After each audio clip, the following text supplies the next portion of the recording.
Sister wives. Kody's prior bankruptcy filing explained, Meri, Janelle, and Christine have also filed for bankruptcy. Hello guys, welcome back to my channel. For the Sister Wives' latest news update, please subscribe the channel and press the bell icon. Sister Wives star Kody Brown seems to be doing well these days, despite a heated battle with Janelle and Meri Brown over Coyote Pass. But in the past, he chose to file for bankruptcy, and his now exes Christine, Janelle, and Meri Brown have done the same thing. Rumors that Kody overspends, which were shared by his daughter, Gwendolyn Brown via YouTube, are perhaps callous as he has so many mouths to feed.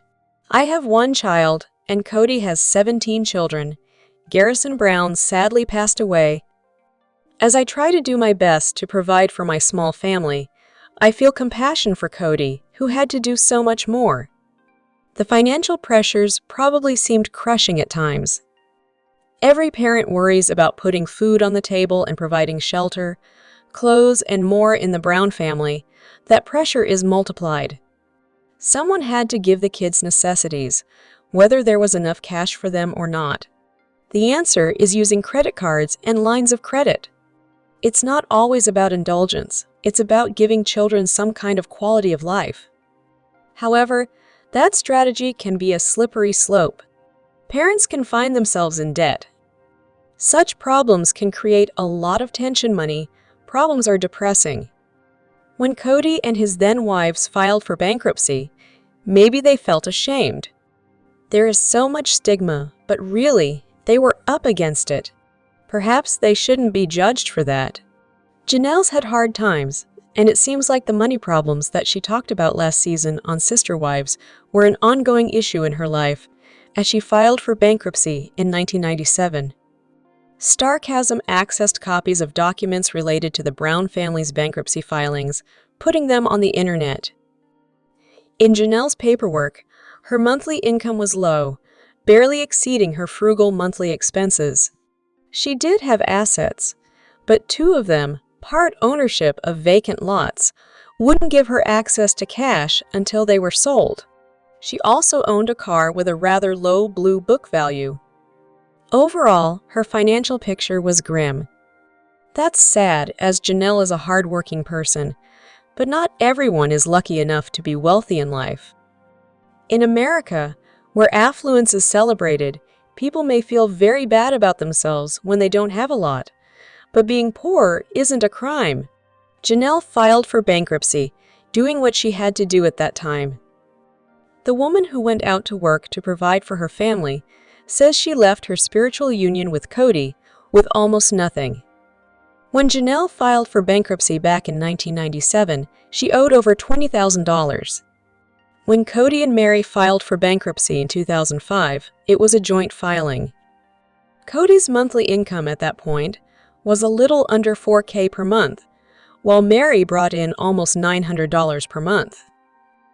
Their expenses per month were over $6,100. With that kind of income, it was impossible for them to pay down their debt, which exceeded $229,000. While owing that much money may sound bad at a glance, a lot of what was owed was mortgage debt for their Utah home. In fact, $90,000 of what they owed was mortgage debt. The remainder was debt-linked with car loans and retail purchases. Kody and Meri had a range of debts from a host of popular retail outlets, including hardware stores like Home Depot and Lowe's and the chain store, Sears.